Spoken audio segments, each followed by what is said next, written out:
Thank you very much for the invitation here to Göttingen. Of course, I will not summarize the book now. This is not my topic. That's not possible in such a short period of time. But I will focus here on one aspect, which is also one chapter in the book, but with which I dealt already before in one or two articles, and I think which is of relevance for you here, namely the question hyperculture and cultural essentialism, two modes of culturalization in late modernity. One of the central tensions inherent in global society concerns the ambivalence of processes of opening up and of closing. It can be observed at different levels. It is, for example, discernible in social inequality, more precisely the adverse trajectories of on the one hand, the social mobility of a new global middle class, and on the other hand, the closing cementation of a new post-industrial working class, especially in industrial societies. The tension is also present at the levels of way of life and of the central institutional systems that support them. What is taking place in late modernity is a cultural opening up of ways of life, which is rather exceptional from an historical point of view. Furthermore, the pluralization of lifestyles that is connected to that of gender norms, consumer behavior, and individual identities, supported first and foremost by the global middle class, concentrated in the global metropolis. At the same time, however, tendencies toward the cultural closing of forms of life can be observed in different places all over the world, in which a new and rigid kind of moralization has become effective. The spectrum that is covered by these types of closing ranges from particular identity-based communities to neo-nationalism and religious fundamentalism. The opening up of contingencies of ways of life on the one hand, and the attempt toward their closing off through morality on the other hand, can be observed since the millennium and seem to constitute two tendencies in the present global society that are irreconcilable. For sociology, this raises the question what kind of interpretation can bring both of these tendencies adequately into view. Public debate often resorts to a simplistic but effective theory here, namely Samuel Huntington's Clash of Civilizations, as put forth first in 1993. First, Huntington was forced to defend himself, we know it, against Francis Fukuyama and the claim that history had ended. The latter argued around the same time that the process of modernization had come to a definitive end and that the Western way of life would spread globally. But in recent years, Huntington's old claim has become more persuasive in public discourse. It also suggests a link to Samuel Eisenstadt's model of multiple modernities. Is the above-mentioned contradiction between the opening and closure of lifestyles not, in the end, a cultural clash between the Western culture of liberalism and various collectivist cultures of the South and East, each fighting for global dominance? Instead, I want to diverge from Huntington's theory, which remains too simplistic, and offer an alternative interpretation. I do think that late modernity cannot be adequately understood on a global level without the concept of culture. However, it must be employed in a manner different to Huntington. Instead of constructing an antagonistic clash between various cultures and their cultural patterns, I would like to argue that in late modernity we witness a much more fundamental antagonism between what I call regimes of culturalization. Not cultures are facing off against each other, but more fundamentally two contrary conceptions of what culture means, and therefore two contrary formats in which the cultural sphere is organized. In late modernity, a wide-ranging culturalization of the social is taking place. However, it has two forms that are very different from one another. Culturalization 1, as I would like to call it, can be observed as a culturalization of forms of life in a sort of global cultural market.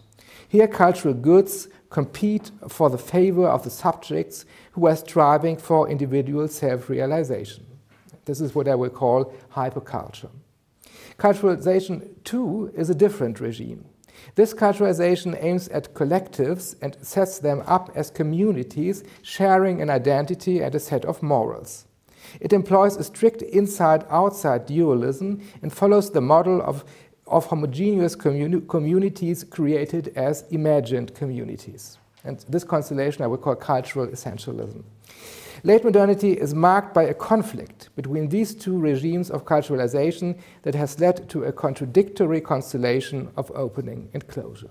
And what I will do first is to begin with some remarks concerning the concept of culture and what I mean with the culturalization of the social. And after that, I will go into details what means this culturalization 1 and what means culturalization 2 and what happens when the two clash or when the two come together. This needn't be necessarily a clash, but when the two come together, what happens? And then I will, in the end, differentiate 4 different constellations. So, first, culture in late modernity, the culturalization of the social. The term culturalization, which I use here, may initially sound strange. In sociology, there are a range of macro-socially oriented terms ending in -ization, all implying an increase or an intensification of sorts. Rationalization, individualization, differentialization, etc. Correspondingly, culturalization should signify an expansion of culture into spaces where it has not existed before.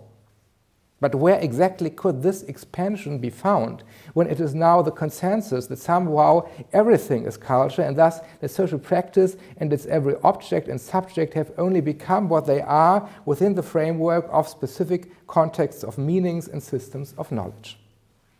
In spite of these initial objections, it is possible and necessary to invest the term culturalization with more precision in a sociological respect. 2 distinctions are crucial here. Firstly, that between the cultural and the cultural sphere, and between a weak and a strong concept of culture.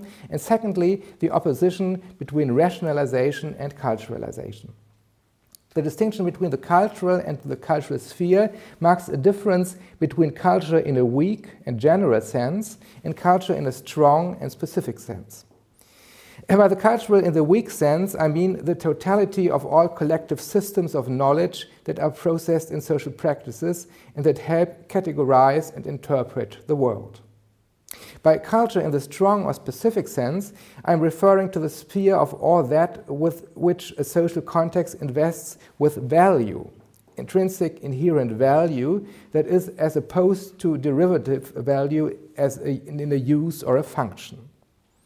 In a society, the sphere of culture is that in that narrow sense of the term, is thus that of objects, subjects, practices, places, etc., which are, in a strong sense, valorized. The concept of value may, at first sound somewhat sedately neo-Kantian. For a sociologically interesting theory of culture, it has therefore to be de-idealized and dynamized. That is exactly what the concept of valorization does. In the cultural sphere, artworks, religious practices, the elements of belief systems, individuals or special places are valorized by more or less complex processes and practices. And they are possibly devalorized again, that is to say, devalued in the truest sense of the word. The above described concept of culture in this sense, in the strong sense, as a valorizing attribution of value, takes up elements from John Dewey's theory of valuation, as well as the recent valuation studies, and also some aspects from the, as I think, very interesting cultural anthropological book by Michael Thompson on rubbish theory, which of course was focused on objects alone, but I think many insights from this book can generalized from these specific examples in a very general way. In order to assess the meaning of culturalization for modern societies, the contrary process has to be added into the equation, namely the formal rationalization of the social. Formal rationalization on the one hand, culturalization on the other, are leading and forming the social in opposite directions. In the course of process of rationalization, as we know from Max Weber, objects, subjects, actions, spaces, collectives, etc., are optimized. They are systematically forced as means for a specific purpose. Through the processes of culturalization, however, they are valorized and thus invested with socially accepted value. Rationalization means reifying reduction of affects. Culturalization means, in contrast, an intensification of affects with respect to the valuable. Rationalization profanes things, culturalization sacralizes them. The business of rationalization is normally a doing generality in which all elements of the world, objects, subjects, practices, spatial, temporal, and collective entities are formed as examples of general types. The business of culturalization mostly is a doing singularity in which the elements of the world are modeled as special and singular, as irreplaceable and incomparable. Processes of rationalization and culturalization have now existed in all forms of society. Modern society, however, can, and this is the consensus in sociology, at its core be understood at first as a profound and expansive process of formal rationalization, of standardization, formalization, generalization of the social. Nevertheless, there have been contradictory processes of culturalization throughout the history of modernity. For example, the emerging of the so-called high culture of the bourgeoisie or the nationalism of the 19th century. Processes of culturalization, however, have gained, and this is my point of departure, a previously unimagined momentum in late modernity. One of the most important differences between the organized or industrial modernity of the 20th century and late modernity, which began during the 1980s, is the hitherto unknown scale and intensity of regimes of culturalization. With these terminological clarifications, we have laid the foundation or the background for the juxtaposition of the structures of opening found in culturalization 1 and of closing in culturalization 2. And by regimes of culturalization, I mean, in general terms, complexes of social practices in which the world is specifically culturalized and thus valorized or devalorized. And you see that this distinction which I use here between rationalization and culturalization is, of course, informed by Max Weber in many respects. You could use his distinction between Zweckrationalität and Wertrationalität in a way. And of course, you could also use Durkheim's distinction between the sacred and the profane. So what I see here as culture in the strong sense of the word is a process of sacralization, if you want this term. I like to avoid this term as, of course, when you hear the sacred or sacralization, you often have religious connotations, which is not necessarily the case. But so I use the term value, which is a bit more matter of fact than this term of the sacred. So this was now the first chapter, sort of clarification, terminological clarification of the term of culture. And now we go on to these two modes or regimes of culturalization. Culturalization 1, hyperculture, and then culturalization 2, cultural essentialism. Culturalization 1, hyperculture. Culturalization 1 is at first glance upheld by global cultural capitalism and the new, well-qualified middle class. They are working and consuming brings it to life. At its core, it takes the form of an expansive aestheticization and in parts also of ethicization of lifestyles, an aestheticization of professions and private relationships, of food consumption, living, traveling, and of the body, guided by the ideal of the good life. Culture is, to a certain extent here, hyperculture, in which potentially everything can become valuable in highly variable ways. The decisive elements for the abstract form of this kind of culturalization are, on the one hand, the objects that move on cultural markets, and on the other, subjects with a desire for self-realization. In this constellation, culture always takes place in cultural markets in which cultural goods compete with one another. This competitiveness is only superficially a commercial one. At its core, it actually concerns attention, Aufmerksamkeit, as well as valorization. In this case, the cultural sphere forms a market of attraction, where a competition for this attraction and the verdicts concerning value take place. Importantly, it is highly uncertain and undecided which goods will succeed on this market, what kind of attention they will be able to garner, and how they are, with the help of what Lucien Capri calls judgment devices or judgmental devices, attributed a high quality. There is a blueprint for this constellation of the cultural sphere as a market for attention and valorization. It is the field of the arts, whose structural features shape the expansive cultural sphere of late modernity in many ways. At present, global capitalism is the central institutional pillar for the seemingly boundless culturalization one. Other important pillars are, of course, media technologies, whose task it has become less to carry information and more to form a digital culture machine of narratives and affects, as well as the global spatial competition for attractiveness, that is to say, for inhabitants and visitors that cities and regions have entered into. The constellation forming culturalization 1, however, only becomes complete when we also consider the specific importance that subjects have in it. For these subjects, the goods offered on the cultural markets are potential cultural resources that serve to develop their peculiarities and expressivity, that is to say, their self-realization. Only late modern subjects are to the fullest extent that which Georg Simmel had already anticipated in 1900, namely sides of a qualitative individualism, an individualism of peculiarity. Originating in Romanticism, self-realization is a subjectification pattern that has trickled into the global new middle class through a post-material shift in values since the 1970s and instructs its attitude towards culture. The valorized items of culture, be they attractive urban surroundings, intrinsically motivated professions, design objects, travel destinations, or even the spiritual offers on the market of religions, have now become pieces that individuals can combine to create their own culture.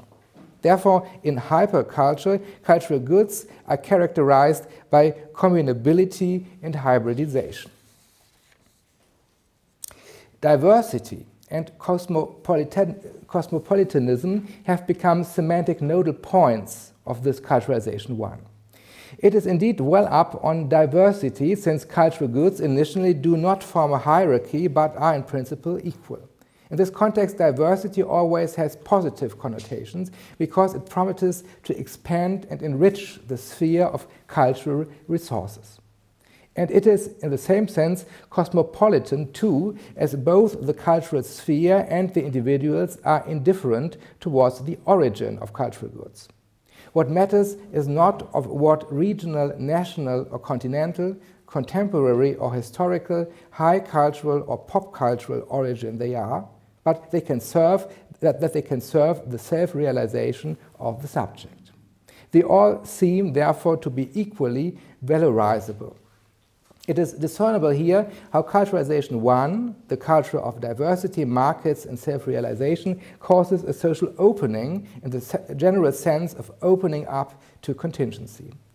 What keeps the cultural sphere open for constantly new possibilities of creating what is regarded as valuable are two things. Namely, first, the open-endedness and mobility of the attention and valorization markets, and second, the unlimited and variable investment of objects by the individual's wish for self-realization. Now, culturalization 2, cultural essentialism. Which form does the second regime of culturalization take in late modernity? Here, too, the sober, calculated world of the rational is transformed into culture, that is to say, valorized, and one could say re-enchanted, although this last process here follows a different logic. Culturalization 2 is at work within the new collectives and communities which emphatically claim a collective identity. It includes, in a moderate form, parts of the field of identity politics in which ethnic communities imagine themselves. This applies also to new nationalism, like those in Russia, China, or India, as well as new so-called fundamentalist religious movements in Christianity and in Islam. However, these cultural communities are not merely heirs of everyday cultures from before modernity. That is to say, they are not heirs of traditional societies. Instead, they are modern themselves. Olivier Roy rightly points out in this discussion of fundamentalist religious movements this modern character of fundamentalism and of cultural essentialism in a general way. Early forms of this type of culturalization can be found as far back as the 19th century, especially in nationalist movements. In its recent form, however, they must be understood as reactions to the cultural vacuum of industrial modernity's rationalism, as well as to hyperculture, which has been expanding on a global scale since the 1980s. There are three aspects in which the practices of valorization that culturalization 2 features is opposed to the regime of culturalization 1. First, here culture is not organized as an endless game of differences in an open valorization market, but instead models the world along certain antagonisms. The one between inside and outside, or in-group and out-group, that is at the same time a dualism between the valuable and the worthless. Thus, the process of valorization is not dynamic and mobile. Instead, it inwardly tries to maintain the unequivocal nature of valuable goods, that is to say, of dogmas, symbols, national histories, ethnic tales, and so on, while outwardly working on a resolute de-valorization. One's own superior nation, for example, against the foreign one, that's nationalism, one's own religion against the unbelievers, fundamentalism, the people against the cosmopolitan elite, as in populism. Secondly, the recipient of culture, and thus the point of reference for the cultural sphere, here is not the self-realizing individual, but the collective, that constantly reaffirms its sense of community through that which is considered valuable. And third, culturalization 2 does not employ a regime of the innovative and new and of constant self-improvement, as it is the case within the dispositive of creativity found in culturalization 1. Instead, it turns towards praising the old, the supposed tradition, which is reflected in the corresponding reference to historical narratives or traditional moral codes. Thus, the collectivity and history contribute here to a kind of essentialization of culture. Thus, we can see how culturalization 2 causes a closing of contingency. A, the central antagonism between inside and outside leads to the intention to stabilize the valorization of goods on the inside. And B, the orientation towards the collectivity as a reference point for culture diminishes and restricts behavioral options for individuals. Now, the next part, the last part, what happens when hyperculture and cultural essentialism meet? What we can observe everywhere in late modernity is thus only at first glance a clash of civilizations a la Huntington. It is actually a conflict between these two regimes of culturalization, between hyperculture and cultural essentialism. Only if we adopt this more abstract perspective can we see that groups as supposedly adversarial as, for example, the Salafists and Marine Le Pen's Front National or the evangelicals and Putin's nationalists follow the same basic pattern, namely that of culturalization 2. They realize cultural essentialism in different ways, but they share the same patterns of culturalization to the effect that they are all opposed to culturalization 1. For Huntington, religious fundamentalists, right-wing populists, and nationalisms in their regional differentiations would form different cultures, whereas it now becomes clear that in fact they all follow the same pattern, namely that of culturalization 2. Conversely, the West does not merely form one culture among others, as Huntington suggests, but in its late modern form a fundamentally different kind of culturalization, namely that of hyperculture, culturalization 1. Yet in terms of space, the two regimes do not oppose each other following a simple logic like the West against the rest. Culturalization 1, that of cultural markets and of subjects seeking self-realization, may have its historic roots in Europe and in the United States, but it has become globalized. In the respective advanced milieu, it can now also be found in the metropolis of Southeast Asia and of Latin America. Conversely, culturalization 2 is not to be found only in Asia or Eastern Europe, but also in Western Europe and the US. The West is, after all, not a geographical term, but a symbolical one.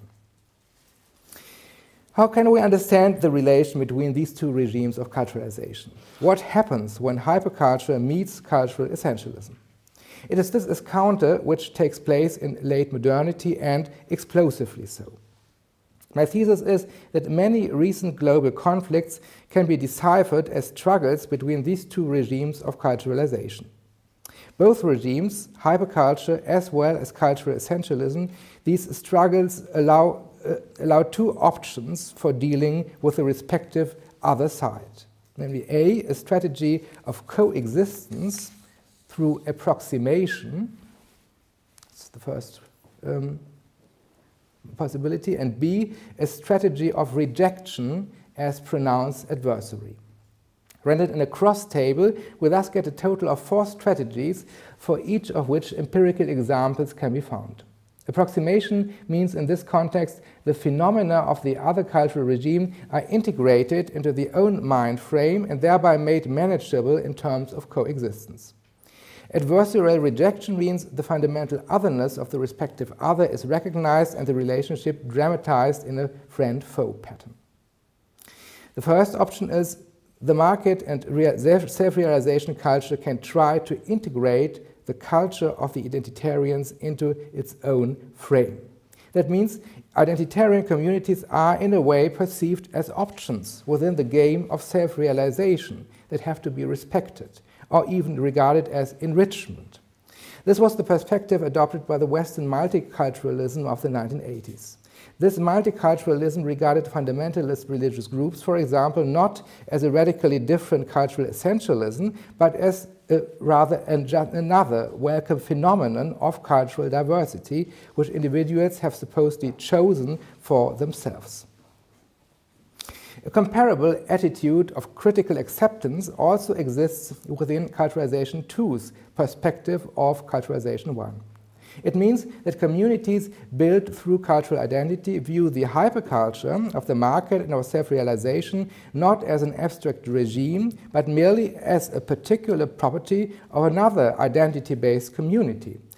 For example, of the United States, or Great Britain, France, or the West. Here too, the other is structurally approximated. Such an attitude is, for example, discernible in the reaction of past Chinese governments towards criticism of human rights violations. Human rights, they argue, denote a Western value.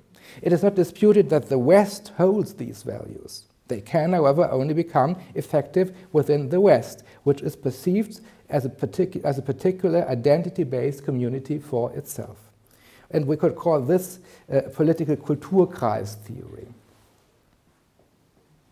So, in a way, culturalization 1 and culturalization 2 can indeed coexist peacefully. It seems, however, as if this coexistence is only possible when the two systematically misunderstand each other. As soon as the two regimes of culturalization start perceiving one another as a respectively specific regime of culturalization, however, they feel threatened in their principles and begin to treat the other side as an adversary. Then a kind of culture war can break out.